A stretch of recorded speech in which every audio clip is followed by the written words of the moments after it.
like the lobby music I picked for today. So this is elevator music from Antoine B. We play royalty-free YouTube music at the GameDev Cafe because, well, right now that's what we have access to.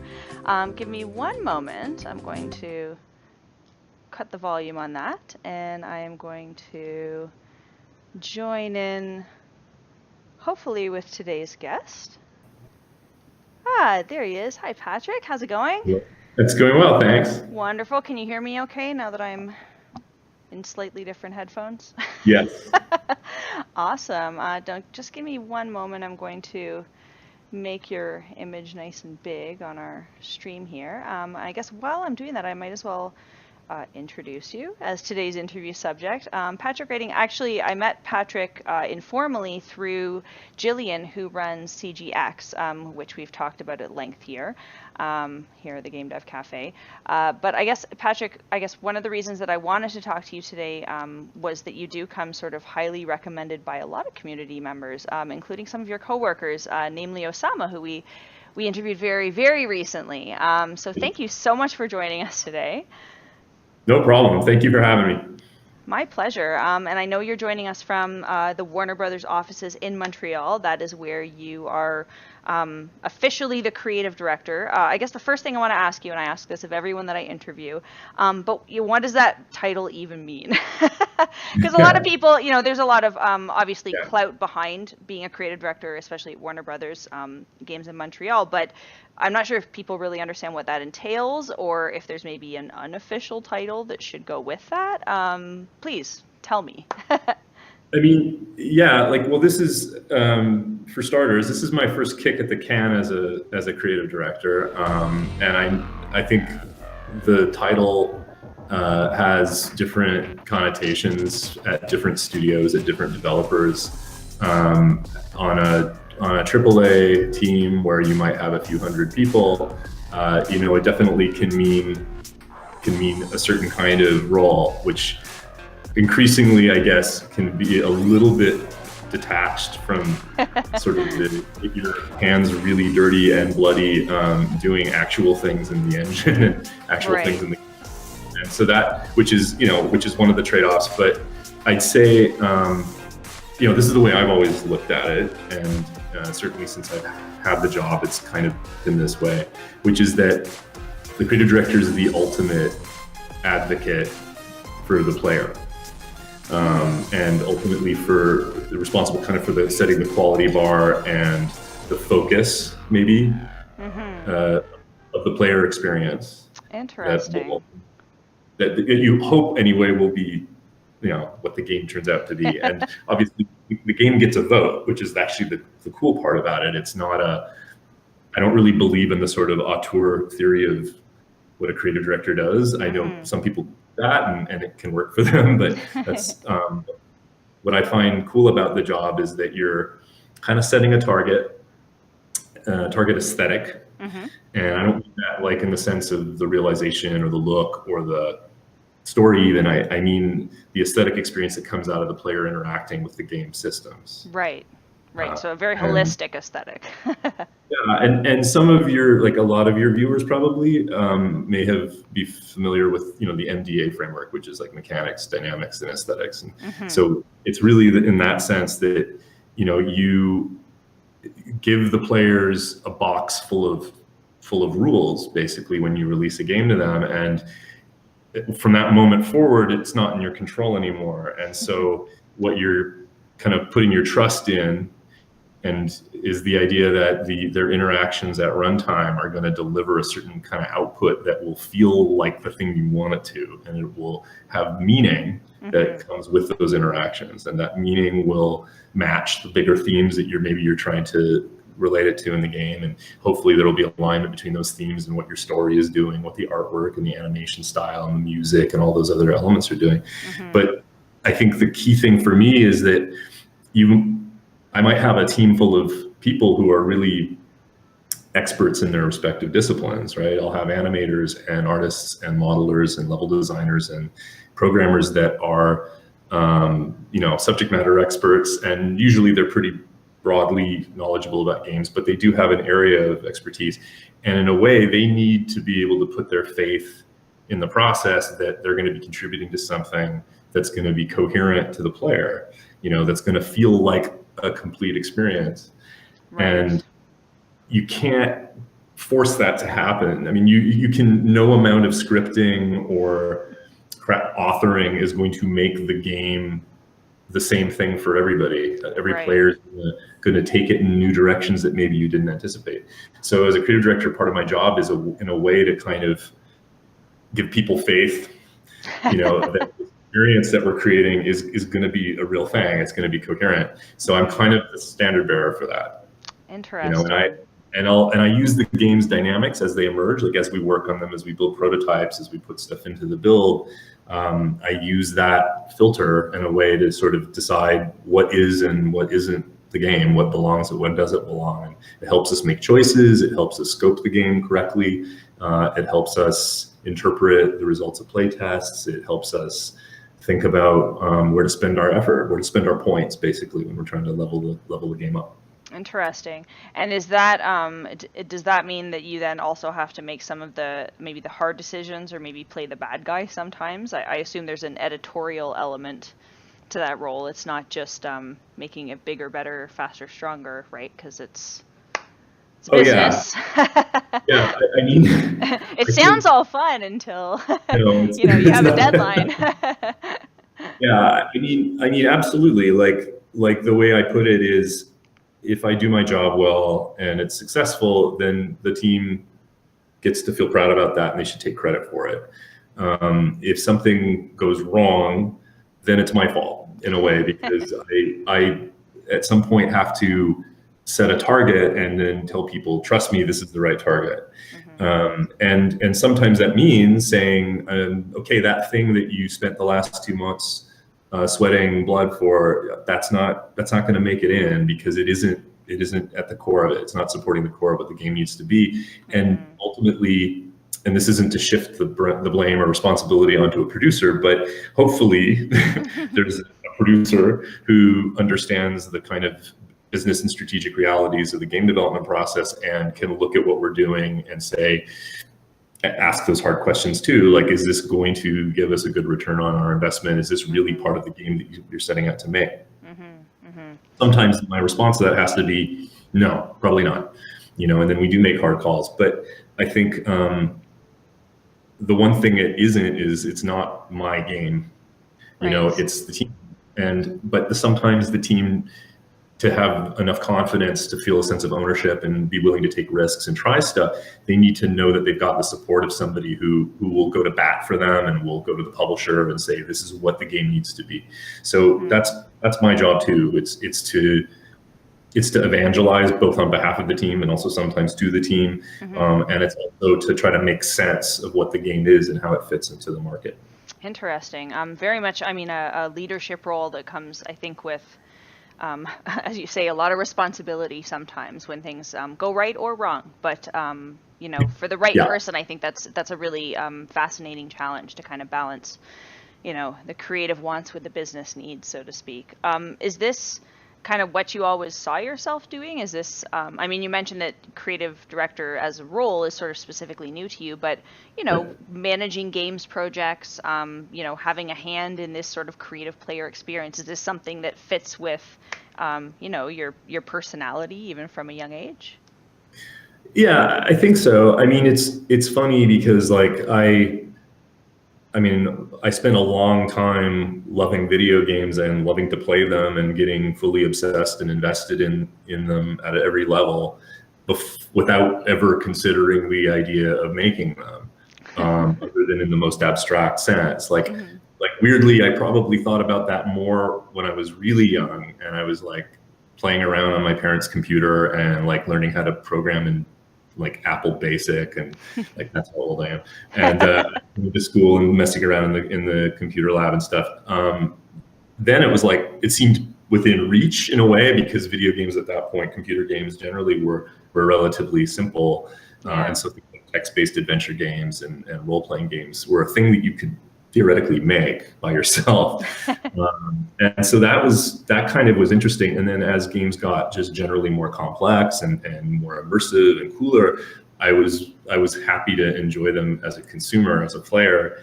But I think there were these moments along the way where games would give me experiences that felt like maybe they could be transcendent. Maybe they could really change your view of the world and cause you to ask yourself difficult questions, and that maybe this was a tool for touching people, not necessarily like as a replacement for other media, not replacing movies or literature or other types of entertainment, but specifically harnessing that power of interactivity to make people challenge the way they look at the world.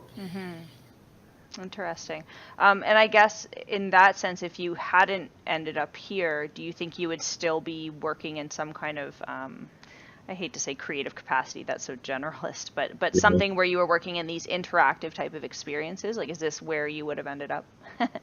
I mean, interestingly, I have some data points on that, because that's sort of where I was before I made the jump into the industry. I was working at a digital agency, Blast Radius, which is based in Vancouver, was based in Vancouver. I guess they're still there. Yeah. And I had done like things like educational multimedia projects for kids and stuff like that. Okay. I'd been involved in interaction design and in a bit of like kind of web-based media for a long time. Okay. And then at Blast Radius, what was interesting was that we were a digital media company, so we were a service, but a big chunk of our clients were in the games industry. So I was doing work with Nintendo. In America, I was working with EA and with Activision and Sony. So that kind of reminded me of how rich the industry was in a lot of ways, and I kind of got to understand it at a commercial level. But it didn't take very long before I realized that, okay, I actually do have a kind of a passion for it, but maybe I would be better off making these things instead of just selling them for other people. So that kind of was the thing, that the impetus that kind of kicked me in the butt and got me to go over. It timed out well. Like I was really lucky, because it was around that time I was basically murdering myself doing 2 full-time jobs, because I was working for Blast on that, and I was also editing and producing film and commercial projects, and I loved both of them. Like I liked doing both of those things, but I was kind of losing my mind. And around that time, Clint Hawking, who was a friend of mine who was at Ubisoft Montreal, and he had finished the first Splinter Cell and had started working on Chaos Theory, basically called me up and said, dude, you're gonna, instead of driving yourself crazy working 80 hours a week, why don't you just drive yourself crazy and work 60 hours a week, but on one thing. And anyway, he knew what I liked in the video game space, and he knew what they were going to be working on at UB. So he invited me to come out, and I did. And within a few months, I basically was moving to Montreal. That's exciting. Wow. And was that transition something that you found, I mean, easy, that's probably the wrong question, but did you feel that you had to break into the industry despite the fact that you'd really worked with them before, just maybe as an outsider? Yeah, I mean, I had transferable skills. At the time,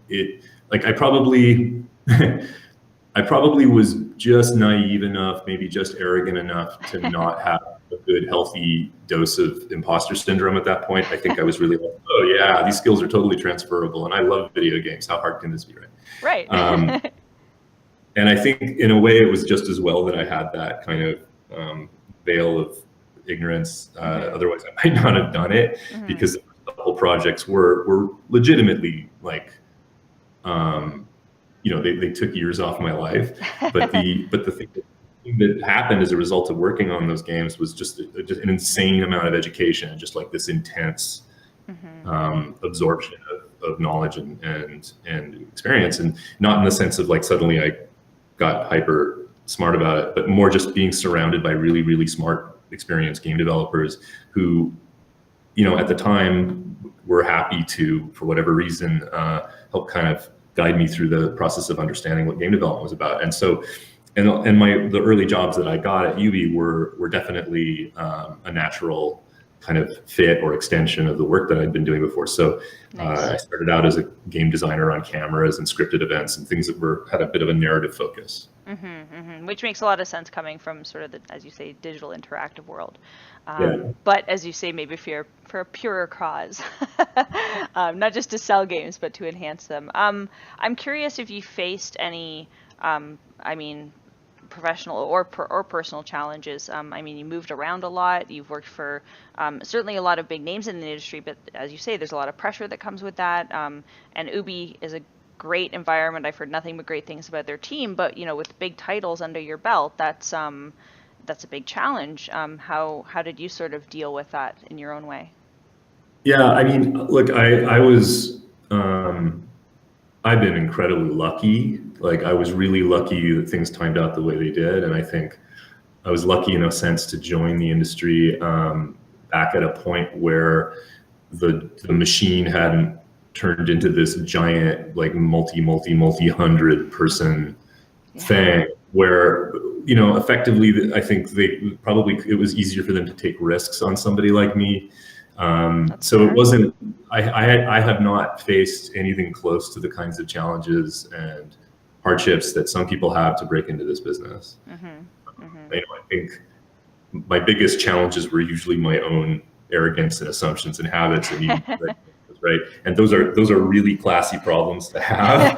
The problems of a privileged person. Well, at least you're aware of them. But I think understanding the fact that other people experience struggles is in itself something about yourself that you can pass on to others, sort of in your role in particular. Yeah, well, I try to keep that perspective because obviously there are more and more people now working, with my team and working in a role where I'm able to provide them with direction. But they're people who are coming from a formal educational background in game development. They've done, like, at minimum post-secondary programs, if not like graduate programs in either interactive design or game development on multiple fronts. And that means that they bring a certain perspective. One thing it means is that they've probably already done thousands of hours of game development, by the time they're even out of school and I'm dealing with them. So it's not the Wild West to the same extent. And clearly when people were juniors in the 90s or the early 2000s even, it meant that they may very well not have, they might literally be bringing completely disconnected skill sets to game development and then just kind of having to kind of learn by the seat of their pants. Whereas now, I think what impresses me is the sheer numbers of iterations, like individual iterations that that new game developers already have under their belt by the time they've taken a job in the industry. Especially, a large development shop like a UB Montreal or in EA, they can be choosy. They can pick and choose who they're bringing in from those programs. So they're getting people that are really proven in a lot of ways. And I think there's a different set of needs, and there's different kinds of coaching and mentorship and guidance that developers with that kind of background need. Absolutely, yeah. It's a totally different level of discipline too. I don't know, we haven't discussed age, but not to place any number on myself, but yeah, I come from a time when video games as a formalized discipline were not really a thing. Computers were still kind of, people were trying to convince you that computers were a thing. So it's a whole other world. But interesting, it's an interesting industry because of that. You do have sort of these OGs who, as you say, sort of came from the Wild West mixed with this new blood that is so, as you say, on point. I'm curious if there's any games that stand out for you, and this could be from your childhood, way back when, or maybe more recently, but are there any games that made a particular impact on you, maybe, somehow in some way influenced you to do what you do today? It happens all the time now. I find it doesn't, it's, I know that on some level, especially if you're talking about games a lot with people, we're looking for big impact. We're always looking for what was that game that caused me to burst into tears and go for a long walk in the rain or something.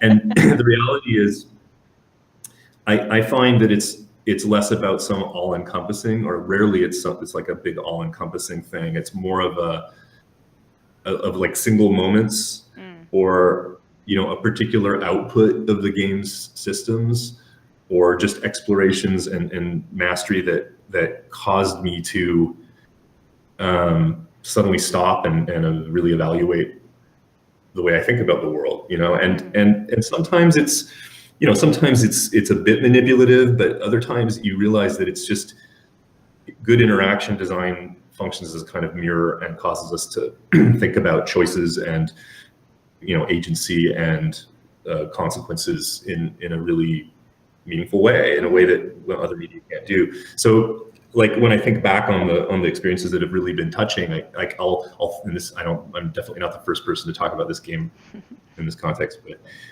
like, I think about the original XCOM, and how you're ostensibly this nameless, faceless commander figure, right? You don't have an avatar per se. What you have is your base and this kind of systemic conflict that you're waging with these, alien invaders, and what you have then are these recruits that you're kind of turning into hardened soldiers to send on these missions, which, from which they have a really low survival expectancy, right? And so there's this weird pattern that emerges where you send out lots of cannon fodder, and most of them maybe eventually get killed.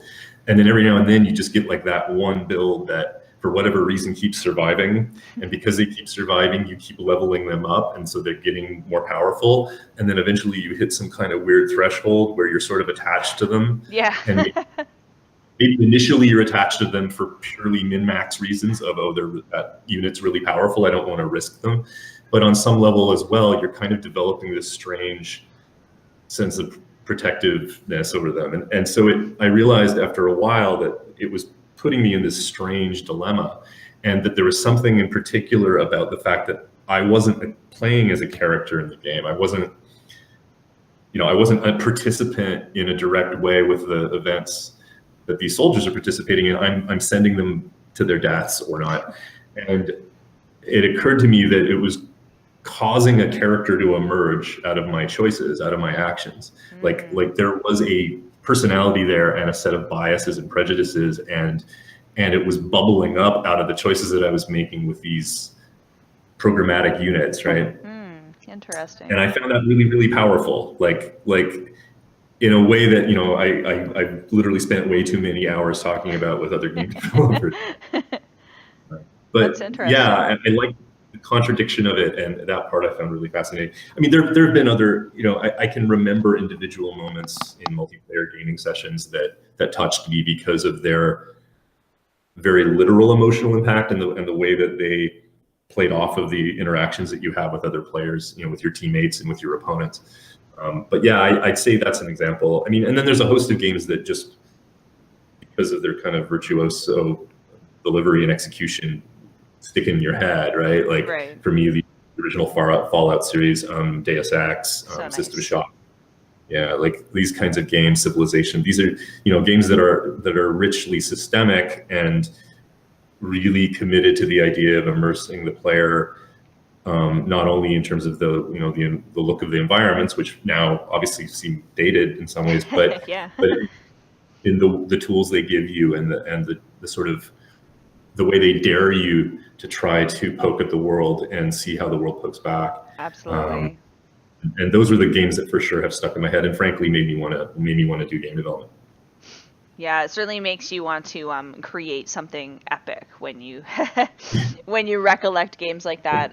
But it's nice to hear, I think, from so many people that it is games like that are inspiring them to do better, but in the way that you described initially, which is not necessarily to make that epic game, but to find some small part of their game that they can create a moment around. It's a very attainable goal, I think, even for an indie developer. And, totally. It's kind of nice to hear someone who's working in AAA, sort of touch on that point. It's not always about this grand epic experience. Sometimes it's a small moment that just sticks with you forever. Yeah. I totally agree. How about people in the industry? Is there anyone who you, I'm sure there's lots of people, no one's going to be offended, I don't think, if you don't name them here, but, any role models or heroes or sort of people who stick out to you, certainly for others to look up to as well, who may have influenced you? Yeah, I mean, yeah, and again, it's not to cop out. There's lots of people who, just maybe by virtue of one particular contribution they've made, or one statement they've made, or one way of looking at games or looking at game development, will always kind of be in my mental Rolodex of like, okay, that person gets it on some level and made an observation that wasn't immediately obvious or facile. I'd say just in terms of like as kind of a whole contributor, there's something, Harvey Smith, who's one of the creative directors at Arcane, and who obviously worked really heavily to deliver Dishonored 2. I had a chance to meet him when I first got into the industry, and Cool. admittedly, because I love Deus Ex and I love System Shock, I probably fanboyed out a little bit. But what I want to say about Harvey is, like, having gotten to know him a little bit better, what I appreciated about him is that he had both that absolute commitment to making systemic games, making immersive sim type experiences for people, but he's also manages to do that and really be a kind individual. Like the way he interacts with people in the industry, very generous with his time. But he's somebody who doesn't, on the face of it, anyway, I haven't seen any evidence of him, being arrogant or conceited about it. I mean, he has in some ways every right to be pretty proud of the work that he's done. But I find, like, Harvey's a really good guy, and he's somebody that I find is super accessible and easy to talk to, and has a lot of wisdom that he's accumulated having worked on projects like that. So Nice. Yeah, that's an example of somebody for sure. Nice. And it's sort of our thing that we interview all kinds of people in the game dev industry. So volunteering your time is very important, and we really appreciate it. So good call. I think it's also important for up and comers to, have that accessibility. There's a lot to learn, and a lot that you may not have been able to learn today that was learned yesterday. The industry shifts very quickly. So that's a great example. Speaking of shifting and changing, I'm curious, you've worked in the industry for quite a while, and in some pretty, some different roles, but some pretty influential roles, I would say, when it comes to the actual final output. What's sort of the biggest change you've seen in the past, I don't know, let's say 5 years or so, when it comes to the video game industry? Yeah. I think it's on the top of my head right now, because it's something that I'm certainly grappling with, and I think when you just a quick parse of the news, you'll see that people are thinking about it, and it's super mercenary. But it's our industry, because of the sheer cost of producing content for AAA games, has really started to hone in on the value of long-term player engagement. Mm-hmm. And in the last 5 years, it's become such a like mandatory aspect of game development that we're now in this weird position where all the new games that are coming out are having to compete not only with the other new games that are coming out at that moment, but like the games that came out 2 or 3 years ago that are really solid, that still command a loyal following.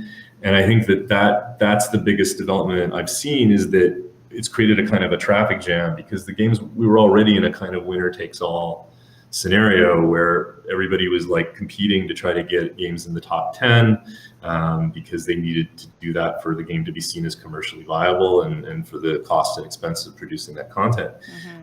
And at the end of the day, like the cause of that is this kind of content addiction, like this need to put more and more and more and make games bigger and bigger and bigger, initially so that players feel like they're getting a lot of value out of their purchase.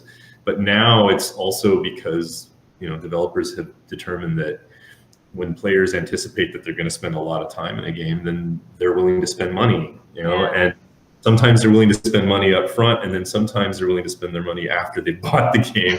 That we've seen gotten people in trouble, right? So, Yes, yes. And the focus on that is something that has to be managed really carefully. It has to be done in an ethical way. It has to be done in a way that's not abusive or insulting to the players. It also has to be done in a way that doesn't, that's sustainable from game development point of view. So, like, I think actually in the end, that current trend is going to end up having the net positive effect, because what's going to happen is the focus on building these large games with long engagement periods that are kind of digitally serve as a digital platform for giving content to players over a longer period of time. It's going to force an investment in a lot of tools and in a lot of infrastructure and in a lot of technology that frankly is going to end up benefiting independent game developers quite a bit. Like, the cost of digital distribution has come down. The cost of the tools and gaining access to really good middleware and engine technology has plummeted. So in a lot of ways, I mean, this is probably a bit wishful thinking, but I actually don't think it's unrealistic.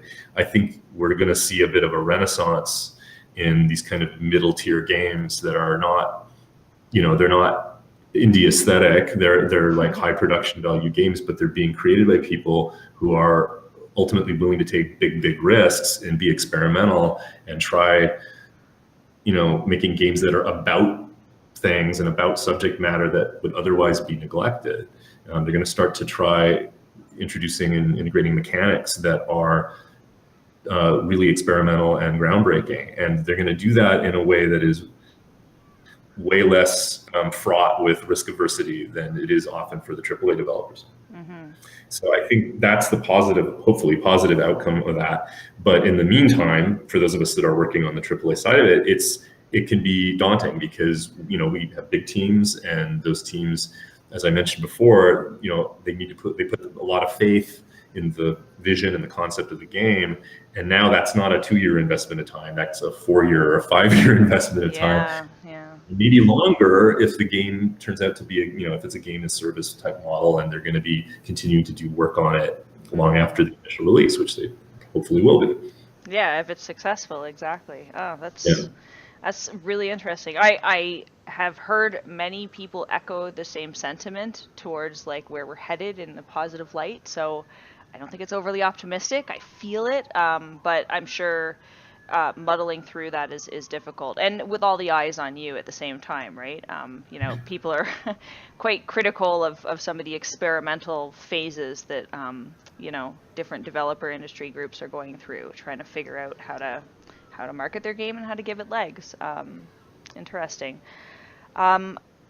I want to be mindful of your time, and I do have one kind of big question that I want to make sure I get to before I say goodbye. But I mentioned to you, before we even jumped on today, a lot of our audience are sort of aspiring game developers or people who, maybe you might classify as indie devs, but they're always curious about how people fall into roles in AAA and how people got to where they're going and wherever they are now. So I'm curious if you have any advice. And it could be advice for people who maybe want to work in a role similar to yours, as sort of a creative director or sort of overseer of player experience, or even advice that you would have given yourself a really long time ago. But yeah, what insight can you share that might give people a glimpse into how you got to where you are today? I mean, if I had to try to pick one piece of advice, and it's legitimately a piece of advice that I find myself giving people in real life. But if it was the one thing, I'd say it's to be patient, because and I don't only mean patience in the sense of be patient about getting your chance and about the opportunity and job development and professional growth and all that, although that's also true, because it never feels like it's happening fast enough when you're working towards it. But I'd say more importantly, it's about developing patience with other people, because no game other than very small games that maybe a person can make on their own which case be patient with yourself while you're learning. But the second you're collaborating with anybody else, the entire dynamic of the creative process shifts. And I believe it shifts in ways in games that it doesn't necessarily shift in other media, because of the reliance on technology, because of the, as I said before, the kind of moment of kicking the game out of the nest and having to hope for the best that it'll do well on its own. We have to trust a lot of the efforts of people who can do things that we can't do.